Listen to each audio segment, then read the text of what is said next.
Welcome to the Money Answer Show with host Jordan Goodman. Whether you are starting out, deep into your retirement, or somewhere in between, the Money Answer Show has the know-how to help you. Now here's your host, Jordan Goodman. Welcome to the Money Answer Show. This is Jordan Goodman, your host.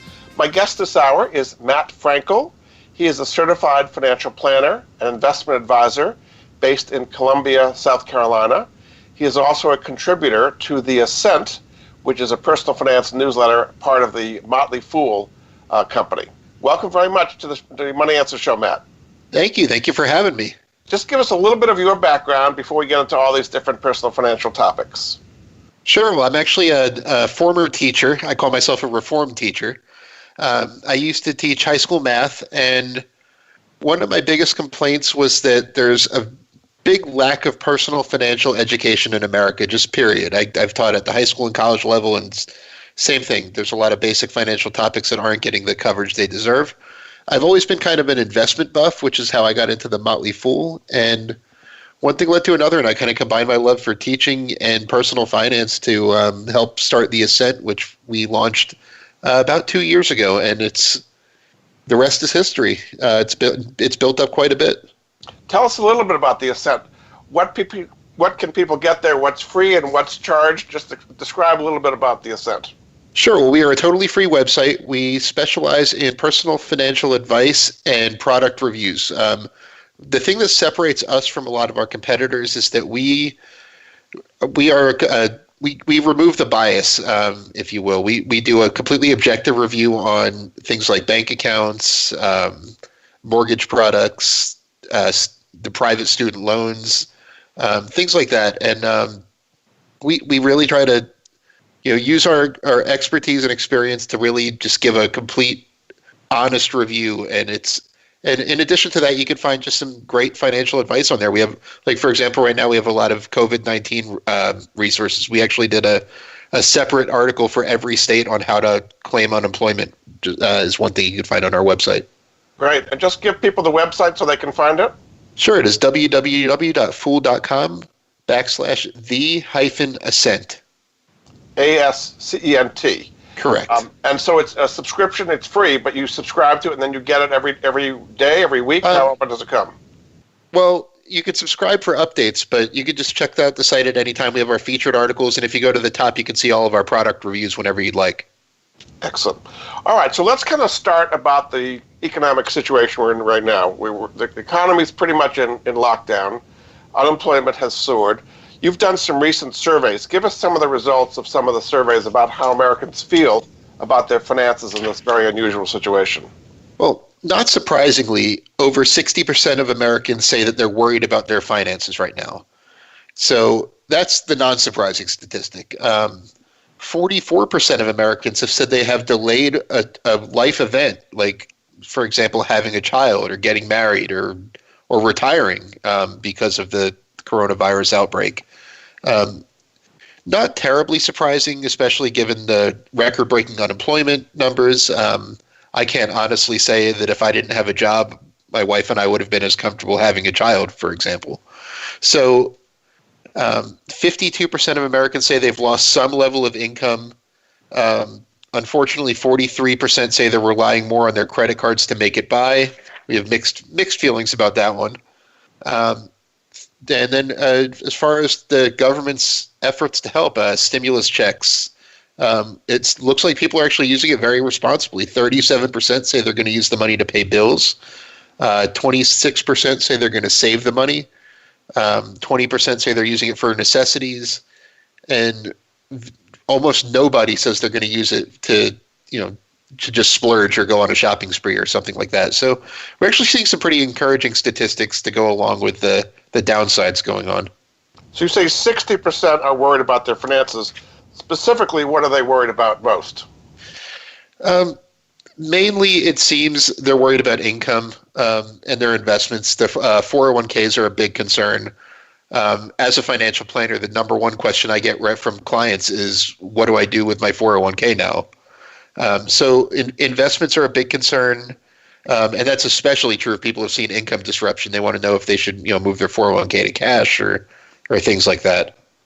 So let's talk about that. So somebody who's, say, in their 20s or 30s, they have many years to go before retirement, and say they've got a kind of aggressive-oriented allocation in their 401k. Should they change their allocation if the stock market's going to go down a lot more, or should they hang in there? What allocation would you recommend for 401k participants? Well, the important thing to know is that nobody knows what's going to happen in the stock market in the short term. Nobody. Anybody who tells you they know that the stock market's going to retest the lows, for example, is lying to you. They don't know that. It could happen, it could not. So your retirement savings are a long-term investment vehicle, and it's important to treat them that way. So my answer to most of my clients when they say, what should I do in my 401k, is absolutely nothing. The stock market, even right now, is about 20% off of its all-time highs. And historically speaking, that's a fantastic time to invest. So, and it's historically a very bad time to move money out of stocks. So for younger clients, the advice is to do nothing. For older clients, it could be a good idea to do a little rebalancing if the market correction has kind of thrown your stock and bond allocation out of whack. For example, bonds really haven't done much this year. If anything, bond funds have gone up by a percentage or two in my clients' accounts. So if that happens and stocks fall down, then now too much of their accounts could be in bonds, and it might be worth rebalancing a little bit. But other than that, the best thing you can do is, one, don't check it every day and obsess over it. And two, don't make any sudden knee-jerk reactions like moving to cash, or even worse, withdrawing the money if you don't need it. How about if you're really near retirement? You say within 6 months of retirement, you're 64, something like that. You've lost thousands of dollars because the market's down, and you're worried about losing more. Should you move to cash before you retire? Well, if you're that close to retirement, you should already have a relatively low risk asset allocation anyway, meaning that you should have more fixed income than stocks at that point. If you don't, it's definitely a good time to do it. As far as moving to cash, it's not totally necessary, but definitely if you want to shift some money out of stocks and into kind of lower risk assets like bonds, it might be a good idea at this point. And how about contributing to your 401k? Some people are saying they just can't afford to contribute anymore, even if they're still employed. Some employers have cut back or eliminated their matches. If people need a source of cash, is stopping contributing to your 401k a good idea? Well, if you need the money, if you or your spouse, for example, are experiencing some sort of financial hardship as a result of this, then absolutely take care of your immediate needs first.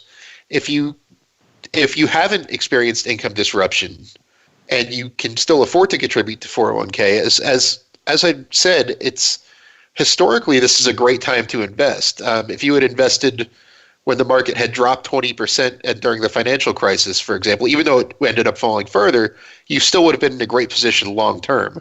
So don't stop investing just because of this. Stop investing if you need the money, but don't stop investing just because you're worried about what the stock market's going to do in the near term. Yeah.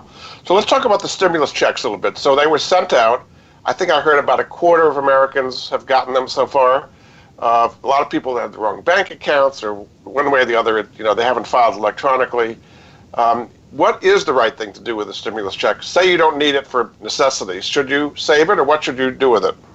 Sure. So I generally tell people in this order is what you should do with it. One, like you said, necessities. If you've had income disruption, make sure your current needs are met. That's number one.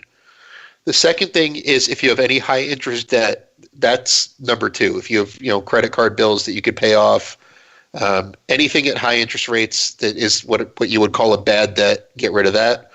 Number three is emergency savings. I've heard something like half of Americans couldn't cover a $500 expense without using a credit card.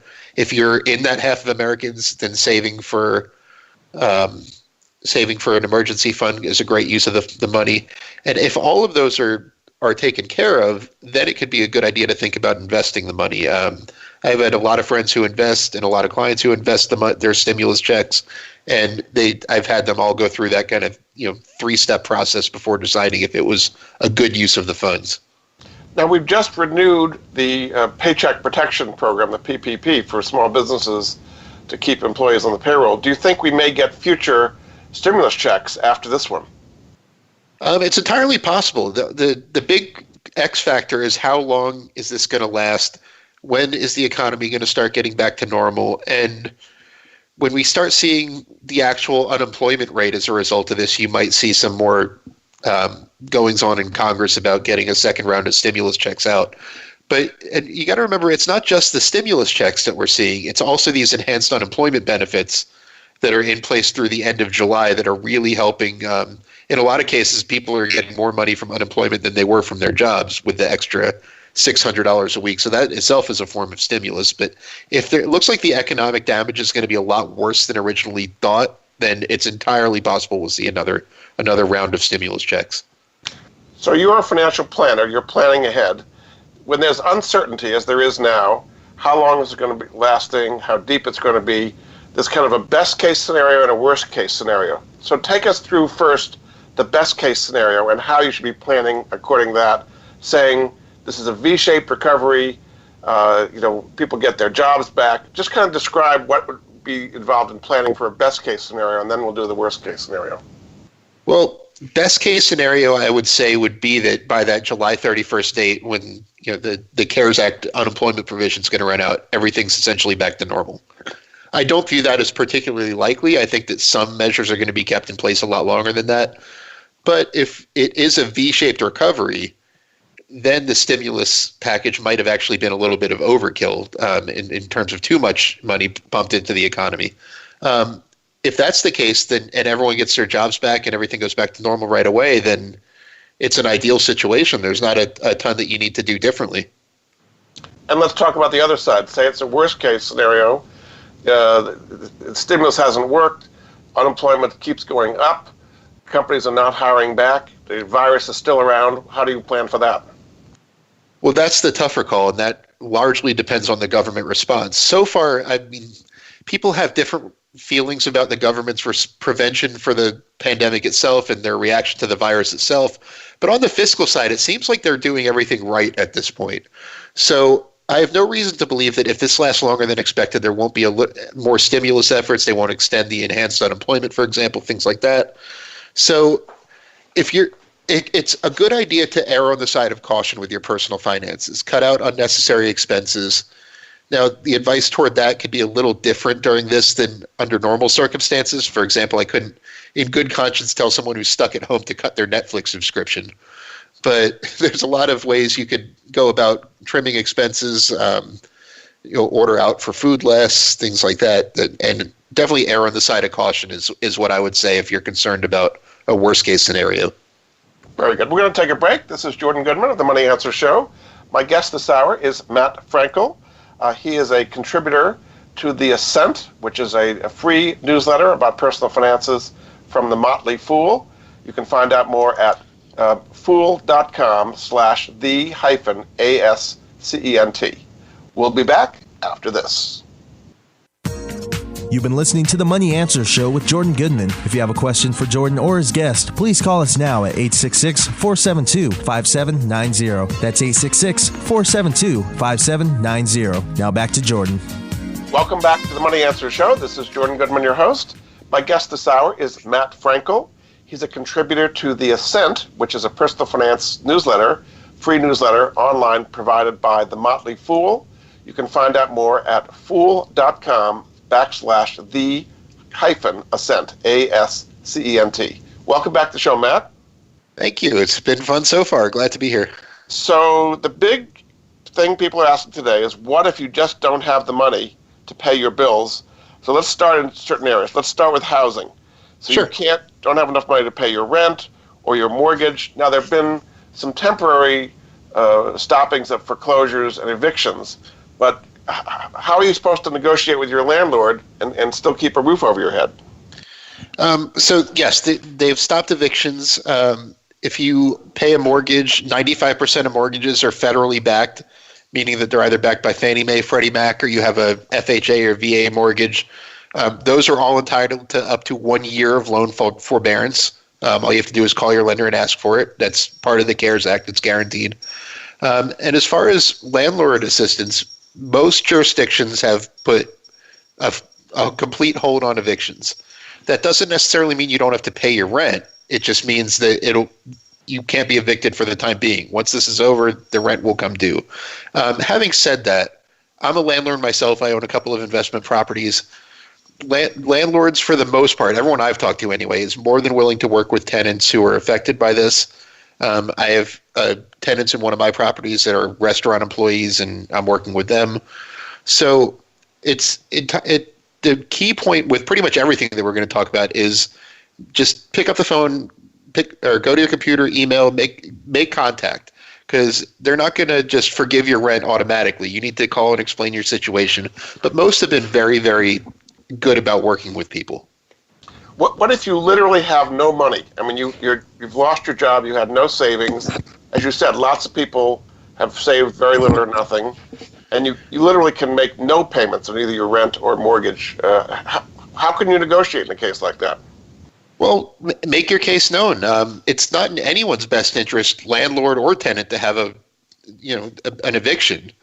So landlords are more than willing to work with people in most cases. If you've lost your job, I would say go file for unemployment right away. A lot of people don't realize that unemployment benefits have been extended to people who don't normally qualify, like self-employed, independent contractors. For example, if you drive an Uber and you can't do that right now, unemployment could cover you, where it normally wouldn't. So definitely go apply for unemployment right away. Let your landlord or lender know the steps you're taking to deal with the problem.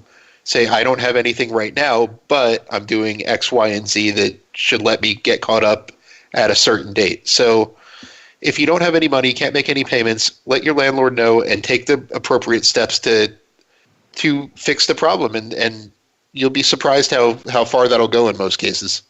So is the rent and mortgage payments that are not being paid now going to accrue, and people are still going to owe it? It's going to be a huge burden on people to make up 3 or 4 months of rent or mortgage payments later. How are people going to be able to do that? Well, it depends. It depends on the situation.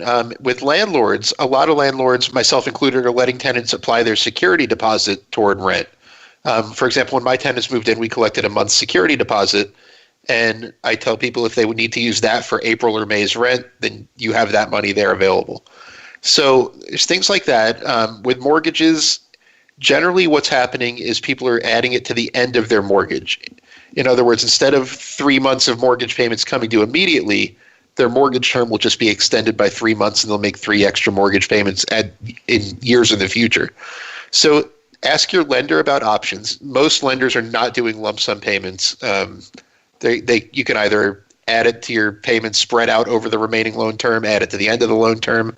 A lot of landlords are doing something similar, like instead of paying an extra $1,000 all at once, you'd pay an extra $100 for the next 10 months to get caught up. So offer something like that if your landlord doesn't mention it first. But you should by no means have to do a lump sum at the end of this. Landlords and lenders are not expecting anyone to come up with that much money. So if you're a landlord and your tenants are not paying you and you still have to make your mortgage payment, do you explain that to your mortgage company? Because it kind of is a daisy chain. It moves its way through the economy. Right. Well, investment property mortgages are a different animal. A lot of them are not federally backed. If you went through a conventional lender, then it is. But if you went through an investment lender like one of mine is, then you are not allowed to suspend your payments. I generally advise people not to get into real estate investing unless they have at least 6 months worth of payments in reserves. And this is a situation that's for. I mean, I'm tapping into my own reserves to keep one of my mortgages current on an investment property. If you do have a federally backed mortgage, absolutely call your lender and explain that your tenants aren't paying and that you need a mortgage forbearance. But if not, even if you don't, call your lender, and a lot of them are offering forbearance options. I'm fortunate enough that I do have reserves that I don't have to worry about that. But if you're in a position where you're having trouble paying the mortgage on, say, an investment property and are worried about your tenants not paying rent, call your lender and let them know what's going on. And like I said, pretty much every financial institution of every kind has been fantastic about working with their borrowers. And how about on commercial? So say you have a building that has a restaurant in it that's closed, or some kind of a business that's closed, that's forced to close by the government, and they can't afford to pay their rent. Is it the same situation? And they may not come back. Yeah, that's true. Evictions and vacancies, especially in commercial buildings, are in nobody's best interest. So it's the best thing to do is have an honest conversation and come to a kind of amicable agreement that works for everybody, maybe paying half of the rent while this is going on, or or adding a little bit to the end of the lease term, or something to that effect. But like I said, evictions and vacancies are in nobody's best interest. Nobody wants that. So it's really important to talk to people in this situation. Also in the real estate area, is this a good time to buy a home or sell a home? How is this whole situation going to affect the residential real estate market?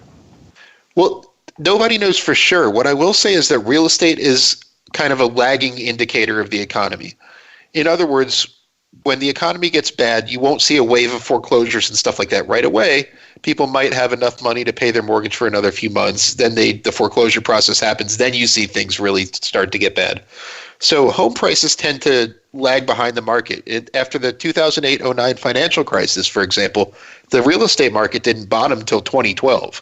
So there's and this is a completely different economic situation, obviously, but real estate does tend to lag the economy. My general advice is if you don't need to move right now, it might be a good idea to just hold off until this is over. One, it's really tough to go through the mortgage process and close when non-essential businesses are closed. Most jurisdictions actually have something called a coronavirus addendum to the contracts that are official documents for this purpose. So it's taking a lot longer to close. It's really tough to go look at houses. As far as home prices, if this follows other recent crises, home prices may drop a little bit a year and a half from now, but there's no way to know for sure. But this shouldn't be a good catalyst for the real estate market. I could put it that way. Yeah. If you're a buyer, though, there may be fewer buyers in the market, and you may be able to get a better price if there's more sellers than there are buyers. It seems like the balance has changed. There used to be too many buyers and not enough sellers. Do you think it's gone the other way now? Well, the early indications is that it's still a seller's market. Sellers are taking their homes off the market quicker than buyers are leaving the market. So it's actually a dynamic where sellers really haven't been too keen to cut their prices or entertain. It's not becoming a buyer's market just yet. Like I said, real estate tends to lag. So if it does become a buyer's market, I don't expect it to happen immediately. These things take a little while to work their way through the economy. And how about refinancing your mortgage? We've seen mortgage rates go down to levels we've never seen in our lifetime. Is this a good time to refinance? Well, yes, and not just because you're seeing interest rates so low. It's because you're seeing interest rates so low and banks are tightening up their credit standards. We recently heard from J.P. Morgan Chase, for example, one of the largest mortgage lenders, that now if you want to be a new client, you need to have a 700 credit score and 20% down for that's for a purchase mortgage. But a lot of banks are doing similar kind of tightenings for refinancings. So if you have excellent credit, it's a good time to refinance your home. And even if you don't, it's really a good time because banks tend to tighten up their standards as a situation like this progresses. But you're saying a lot of people might not qualify if their credit score has gone down, if they lost either their job or their income is down, they're not going to be as strong a looking a borrower. Well, that's true. And it's also important to note that when you see that interest rates are at record lows, for example, that doesn't necessarily mean everybody's getting that rate. Those are definitely based on credit scores as well. So if your credit score has gone down, the interest rate you get on a refinance might not be as much better than you think is what you're paying right now. So with refinancing, it's always a question of, does the savings justify the amount it's going to cost you to get the loan? Well, refinancings always have some sort of closing costs.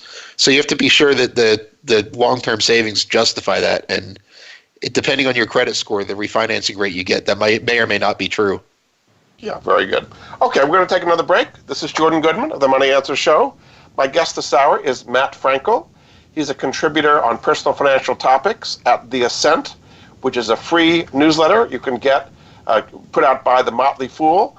You can find out more at fool.com/the-ascent, the Ascent. We'll be back after this. You've been listening to the Money Answer Show with Jordan Goodman. If you have a question for Jordan or his guest, please call us now at 866-472-5790. That's 866-472-5790. Now back to Jordan. Welcome back to the Money Answer Show. This is Jordan Goodman, your host. My guest this hour is Matt Frankel. He's a contributing writer at The Ascent, which is a free personal finance newsletter put out by the Motley Fool. You can find out more about it at fool.com/the Ascent with a hyphen between the and Ascent. Welcome back to the show, Matt. Thank you. It's been so much fun so far. I can't wait to see what the next half hour brings. Well, let's talk about credit, because what if people cannot make their credit card payments, even if they can't make the minimum payments? Can you work with the credit card companies? And what is going to be the impact of this whole crisis on people's credit scores? Ooh, that's tough to say. As far as if you can't make your payments, the best thing to do is not just contact your credit card issuers. A lot of them, have ways you can even just take steps online. For example, I'm looking at Capital One's website right now, and they have a COVID-19 resource right at the top of the thing, or right at the top of their homepage, so you can figure out exactly what you need to do if you're having trouble with your monthly payments. A lot of credit card companies are letting you postpone your payments during the situation. And if you have an official postponement, as in you've talked to your credit card issuer, you've gotten something in writing or through email or something saying you don't have to pay, that shouldn't have an adverse effect on your credit score. If you just stop paying and then call later on, that's not necessarily going to be the case. So a lot of credit card companies are even letting you, hit the pause button directly online. But pretty much all of the major credit card issues are willing to work with people. They advise that call times might take forever. So be prepared to wait on hold if you're calling on the phone. But having said that, there's a lot of options that shouldn't necessarily affect your credit score. I do think Americans' credit scores are going to go down as a whole after this, and I'll tell you why. You've seen over the past, since the financial crisis ended, you've seen the average credit score, FICO score rather, in America steadily grow from about the 680 range to a little over 700 right now. And the reasons for that is because it's been a great economy. It's been generally easy for people as a whole to pay their bills. While there are ways for people to postpone their payments and do this the right way, some people unfortunately will not.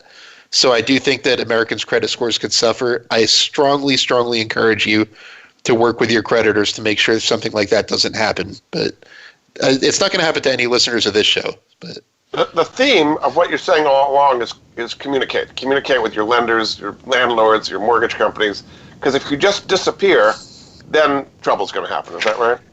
Right. Well, I said earlier that 52% of Americans have lost income due to coronavirus. That also means that nearly half of Americans have not at all. So your lender doesn't know who can and cannot make their payments. It's not like everybody's job has gone away. So, I mean, for example, I'm fortunate enough that my job exists because I work from home. And a lot of people are in the same boat. So it's important to let your lender know what's going on. They're not just going to postpone payments for everybody because, well, one, that's not necessary. And two, it's not good business on their part to kind of extend a financial benefit to somebody who doesn't really need it. So it's entirely on the consumer, unfortunately, to request this, with the exception of your student loans. Those stopped automatically. Yeah. But if you are having trouble paying any of your bills, the key is communication. Like I said, most lenders are more than willing to work with people. It's in nobody's, as a stock market guy myself, it's in nobody's best interest for a credit card company to have to report, say, a 10% delinquency rate. That's in nobody's best interest, investors, credit card company, or the consumer. So they're more than willing to work with you. I would say take the time. Like I said, you're going to sit on hold because you're not the only one in this situation right now. But take the time to make the effort to let them know what's going on and see your options, because you might be surprised at how favorable some of them are, like postponing with no effect to your credit score. The banks have already taken huge reserves. I think Chase was like $8 billion against potential loan losses. That's credit cards, that's mortgages, that's small business loans. So they're expecting not to get paid, and they're already reserving for it to some extent. So that's kind of part of the message they're putting out, I guess you might say. Do you expect a kind of tightening of credit standards? One of the things that made the crash of 2008, 2009 so horrific was the banks tightened up dramatically, cut people's credit lines, cut them off altogether. Coming out of this, if the banks are taking huge losses, do you expect credit to tighten up again? Yeah, and like I said, we're already seeing that in some of the mortgage markets, and we're already getting some reports that banks are reducing users' credit limits without letting them know. And generally, that goes from the bottom up. For example, the bank will do that to somebody with a 650 credit score before someone with a 750. But after the financial crisis, it was generally across the board. I could see a similar thing happening. That's why having good credit is so important in a situation like this. If there's anything you can do to improve your credit score, this is the time. Even if it's just calling your creditors and working with them and continuing to make your minimum payments on time, anything you can do to make sure you get out of this with the best possible credit score. Because you're absolutely correct. You do see credit standards tighten, and for good reason. During pretty much every adverse economic environment, banks see an uptick in defaults. You mentioned that banks are setting aside billions of dollars with the anticipation that they're not going to get paid. And while they're not getting paid, they're not going to loan money to people who are borderline likely to pay them back, but statistically. So it's important to be one of the people who the banks are pretty sure they're going to get paid back, because credit never really dried up for people with stellar credit scores. For example, my parents got a mortgage in 2009, which was arguably the worst time in the past 30 years to apply for a mortgage. So if you have good credit, it'll be there, but it's more important than ever in times like this to take special care to maximize your credit score. There are always people who try to take advantage of others, unfortunately, during these times of heightened concern and panic, actually. What are some of the scams you see out there, and how can people spot them? Oh, unfortunately, when a situation like this happens, you're right, they do tend to come out of the woodwork even more than normal. One of the things you're seeing are IRS scams, especially involving the stimulus checks, which are starting to come out. The things to know to avoid the IRS scam: one, the IRS will never call you about your stimulus check. They will never email you about your stimulus check. They will definitely never text you about your stimulus check. And you will definitely not have to pay any money up front to get your stimulus check. So as long as you know what to look for in that regard, you're okay. The other scams you're seeing are a lot of work from home scams. A lot of people are unfortunately out of work, and they know that people who work from home are still working. So you're getting a lot of scammers who are preying on that fact and pitching bogus work from home schemes that require people to put up an upfront fee to get the job.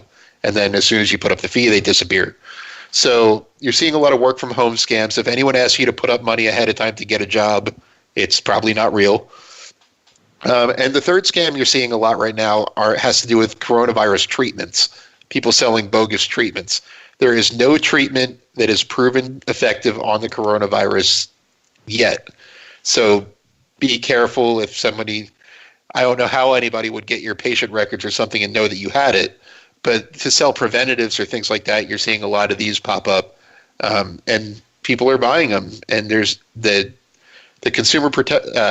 Federal Trade Commission wants you to know that there is no such thing as a approved coronavirus treatment or preventative right now. Yeah. Let's talk about life insurance. What if people do not have life insurance and they're worried about getting the virus and dying? Is this a good time to buy life insurance? Well, I will tell you that one of my best friends is in the life insurance business, and he said in the first few weeks of this pandemic, his business had never been higher. And for that exact reason you just said, people are worried they're going to get this and die and want to make sure that their insurance is up to par. I'd say it's never a bad time to revisit your life insurance to make sure that your needs are met. There's a bunch of calculators available online, some really good ones that'll tell you roughly how much life insurance you need. My general rule of thumb is 10 times your income is a good place to shoot for. A lot of life insurance agents are still operating remotely. Very few are, have office hours right now, but a lot of them are still operating remotely. It's a good time to make sure you have enough coverage. If you have life insurance and you're worried, you don't need a ton of it. The odds of you actually dying from this are still very, very low. So are insurance rates going to go up because of the threat of this? Are actuaries catching on to this? Not necessarily, just because it's disproportionately affecting the older age groups of the population, which are already very, very expensive to insure. The death rate for people under the age of 40 is, I think, 0.14%, I read today. Yeah. And that's assuming that you get it. So it's not a significant difference. You might see a small uptick in insurance rates, but this really shouldn't play a big part in the actuarial calculations. If you're worried about it, should you do term or cash value policies? Depends on your age. If you're young, a term policy is generally always the way to go. I can't remember ever recommending a whole life policy for a client under, say, 40. For older Americans, a cash value policy could be the way to go, especially if you're just worried about expenses such as funeral costs and kind of smaller things like that. But I generally recommend term coverage and then investing your money, because term coverage is significantly cheaper and generally does what it. You've been listening to the Money Answer Show with Jordan Goodman. If you have a question for Jordan or his guest, please call us now at 866-472-5790. That's 866-472-5790. Now back to Jordan. Welcome back to the Money Answer Show. This is Jordan Goodman, your host. My guest this hour is Matt Frankel. He's a contributing writer at the Ascent, which is a free personal finance newsletter offered by the Motley Fool at fool.com/the-ascent. Welcome back to the show, Matt. Thank you. It's been so much fun so far. I'm ready for the lightning round. All right. Health insurance. So what should people do? Are health insurance rates going to go up because all these people are getting sick and dying? There's so many different dynamics that drives health insurance rates, but I don't think the COVID pandemic is going to have a huge impact on it all by itself. Okay. How about the tax system? Now, they changed the tax filing date to July 15th. Is there anything you should do to change your tax filing in light of the situation? Not necessarily, but definitely take advantage of the extra time if you need extra time to pay. If you're due a refund, obviously file right away. It could be a good idea also if you haven't maxed out your retirement contributions for 2019 yet. You could still do that with an IRA up until the new tax deadline. It's interesting to point out. So if you want to save some money on your taxes, that could be a way to still do it. So is this the time to take a cheap vacation? Because airfares are way down, hotel rates are way down. It's probably the cheapest time you ever. So is this a good time to take a really cheap vacation? Not necessarily a good time to take one, but it's definitely a good time to book one. I'll tell you firsthand that I booked a total of 3 West Coast trips between September and January. I live on the East Coast, and I paid less than $400 total for my flights. So it could be a good time to book something further out, and there's the cancellation and change policies have never been more flexible. So it's a good time to book something if you want to. So say you have a kid who's planning on going to college, maybe he's a junior or even a senior.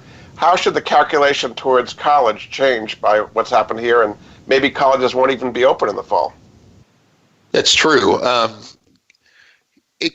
I've read that a lot of parents are taking their kids, encouraging either a gap year or to spend a year at a 2-year college, because a lot of parents believe, and students too, there's not as much value in online instruction. And as a former college professor myself, I can tell you that they're right. And there's a big question mark about whether colleges across the country will be able to open in August and September.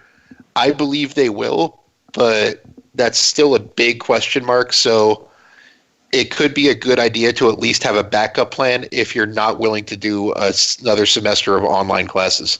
Is this going to give a big impetus to online learning?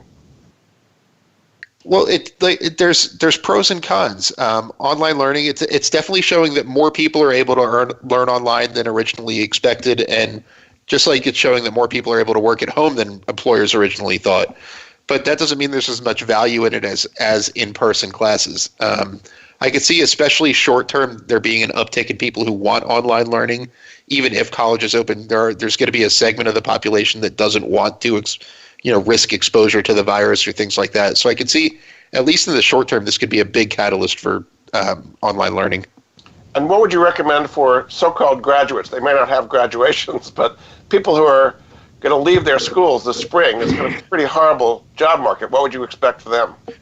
Well, I finished school in 2009, which was the worst possible time to get a degree. So one thing, I'm suggesting go about the job application process just like you normally would, sharpen up your resume. And if you can't find a job, it's a good time to work on upgrading your skills. In other words, maybe take an online course, something to put on the resume, learn something new that you could use to stand out from the pack once this is all over with. I started taking my teaching master's degree during the 2009 crisis. So something, you don't have to get a master's degree, but use the time productively if you can't find a job. Is this a good time to start a business from home if you've been laid off? If you have a clear plan and something you want to do, then it could be a good time to start. But if you've been laid off, like I said, number one priority is get on the unemployment. You get $600 extra a week on top of your state's benefits.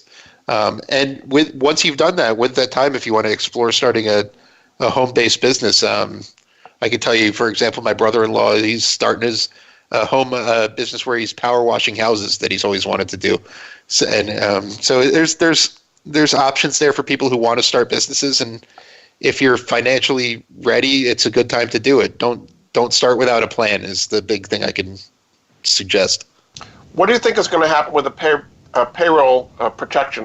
Protection Program, the PPP? It ran out of money in about 2 weeks. They've just renewed it. What do you think is going to run out of money again, and would they renew it again? I'd be surprised if it had money by this time next week. I think that they're getting close to how much they're going to need, but I'm not discounting the possibility that there will be a third round of funding. I personally think they should not necessarily write a blank check, but a larger amount than they think would completely fund the program. But I get that there's no targeted end date in sight to this yet, so that's tougher to do than it sounds. So what advice would you give for small business owners who have to be closed down by state mandate and they're supposed to keep paying their employees? How should they make this judgment about laying people off versus taking the PPP and all of that they're going through right now? I mean, it's definitely a case-by-case basis. If they're worried about surviving, the PPP, it's not just for for payroll. You can also get forgivable loans for things like paying your rent, your mortgage, your cost of keeping your business going.